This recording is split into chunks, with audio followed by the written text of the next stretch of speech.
What's going on, everybody? Mortem here, this time bringing you some tips for playing Baldur's Gate 1 in 2021. So with the recent surge in Dungeons & Dragons, as well as Baldur's Gate 3 being worked on in early access, a lot of people might be trying out Baldur's Gate for the first time. I'm actually going through it for content myself at the moment, and it occurred to me that, maybe this tips video for people just getting into this game could potentially help them out. First things first, let's talk about difficulty. The Enhanced Edition added Story Mode as well as Legacy of Baal. Story Mode makes you basically unkillable outside of a few scripted events where it's possible for your character to die. Beyond that, it's literally impossible to die just in combat. And then on the opposite end of that spectrum, there's Legacy of Baal. Legacy of Baal is like an uber difficult mode, and unless you've played through the game a few times and are more familiar with the rule set, I wouldn't even recommend attempting it, as it requires some very specific knowledge to actually get by. But as a recommendation, I would actually recommend you start on either easy or normal. Don't feel bad if you have to throw this thing on story mode. At the end of the day, this is an older game. A lot of the mechanics aren't up to date. If you just want to play it for the story, throw it on story mode and have a ball. As the general tips for this, the most important thing to understand, especially on easy and normal mode, is THAC0 and your armor class, or your AC. So THAC0 means to hit armor class 0. So in this edition of Dungeons & Dragons, 2nd edition, the lower your armor class as well as your THAC0, the better, which is very counterintuitive, and even the weapons and items you pick up are going to say +1 or +2 to these things, even though that is actually going to lower them, which is honestly kind of confusing for newcomers, but here we are. So to hit armor class 0 is pretty self-explanatory.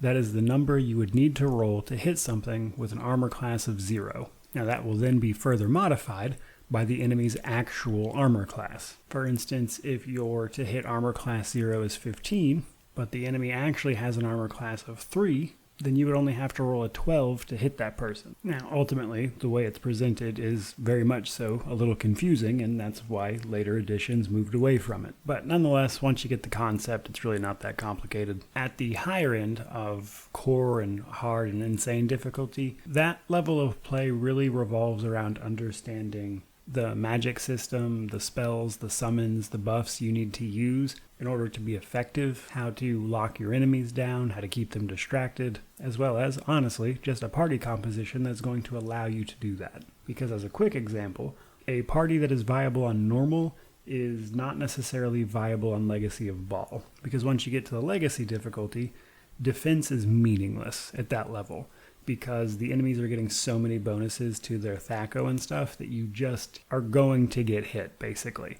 And everything is going to be doing so much damage, it's either going to one-shot you or kill you in 2 to 3 hits usually. Besides, maybe a low-level enemy once you've leveled up a little bit. But everything's going to hit you very consistently until you get some levels under your belt. And because of that, on that difficulty, playing defensively is pointless. Even the best geared tank is going to get wrecked. Things like that. But ultimately, the big tip to take away from all of that is understanding THAC0 and AC is probably where you need to start, and that's best on easy or normal. Now, next up, we have ability scores. So these, for the most part, work similarly to how they work now. There's still the 6 attributes, or ability scores. I call them attributes a lot. But when you are rolling for these at the start of character creation, the possible rolls are between 75 and 108. However, it's a little more complicated than that, because the way they are actually being rolled for is 3 6-sided dice for each attribute. So in order to roll 108, you would have to roll 36 sixes, which, as you can imagine, is incredibly unlikely.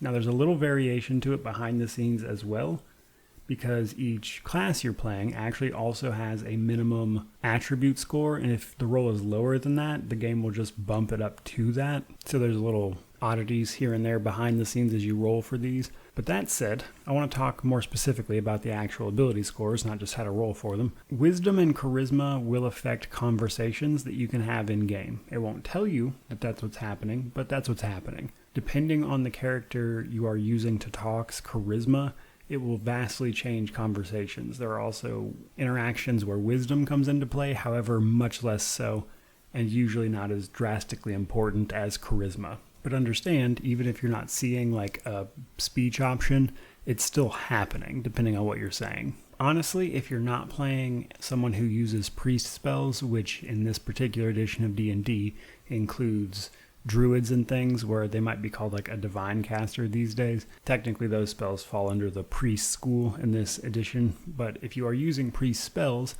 wisdom is important for you because it's going to give you your extra spell slots and things like that, which means you can cast more of your spells basically. But if you are, say, a fighter, you can drop wisdom all the way down to nothing because it does not matter. And sure, it might not be the funnest way to roleplay a character. Mechanically speaking, it's pretty much the way to go. So next up, I want to talk about reputation. It does not pay to be a bad guy in Baldur's Gate. So what I mean by that is that your entire party has a reputation. This is expressed in the menus as a number of, I believe it's 1 through 20. I don't think it can actually hit 0.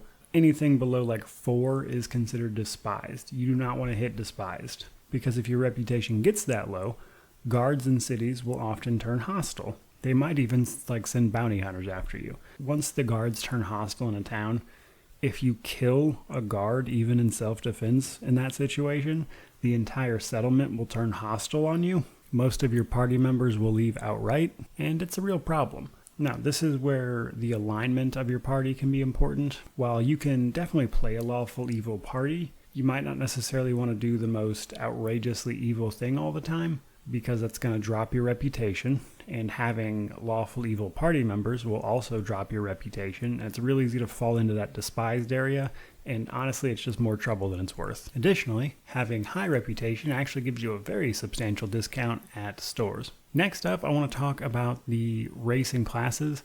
So classes in this edition of Dungeons & Dragons are race-based, so humans have the widest variety of classes they can be overall. However, humans can't multi-class, they can only dual-class, whereas all the other races can multi-class, but typically speaking have less classes available to them. So, what's the difference between dual-classing and multi-classing, you're probably asking yourself?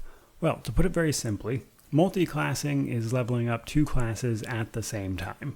Generally speaking, it's very effective. Cleric and Mage, for instance, will let you use basically every spell in the game. However, multi-classing does require knowledge of what attributes are most important and what you need to work on. Now, if you take the time to choose your rolls up above 90, it's not really going to matter what your attributes are because you should have enough, but it is an issue. Dual classing is more advanced, and frankly I don't recommend it because it's not necessary even on Legacy of Baal. But dual classing basically means you rolled a human with a class and then later on decided to dual class. Dual classing lets you pick up a second class, however, you can only level up one of them at a time, and when you first dual class, you'll actually lose your other class's abilities until you surpass that class's level. Now, dual classing can be very effective. It's just one of those things where you need to know so precisely what you're doing that it's basically so difficult for new people to get into, and again, I just would not recommend doing it, period. Probably the last and most important tip is simply that there is basically 0 limitation on rests in this game. So in D&D, you still have to rest to restore spell slots as well as health and everything, and Baldur's Gate 1 imposes almost no restrictions on that. Now, technically, you can't rest in town outside of an inn. The guards will be like, hey, get out of here. But out in the wild, you can rest as much as you want. There is no doomsday clock running in the background. There are some quests that are timed, but those are all side quests. You can be attacked while you're resting, but if you have it on a lower difficulty, it's not important anyway. And if it's on a higher difficulty, you can actually save before you rest and just save scum it until the rest goes through without you being attacked. So because of that, resting is a bit of a free-for-all in this game. There are a few areas where you can't rest, but you can just leave that area and then rest and then come back. So there you go, guys. There is 5 tips for playing Baldur's Gate 1 in 2021. I hope you enjoyed the video. If you did, please remember to like, comment, subscribe. I should have a review after 100% for the Enhanced Edition coming pretty soon. I just have to finish the Legacy of Baal run. I'm like a quarter of the way through it at the moment, which doesn't sound like much, but that's actually the hardest part. And then I will likely be doing a story series for it as well, starting very soon. So I hope you're looking forward to those things. But regardless of any of that, truly, just thank you so much for watching. May you wander in wisdom and have an amazing day.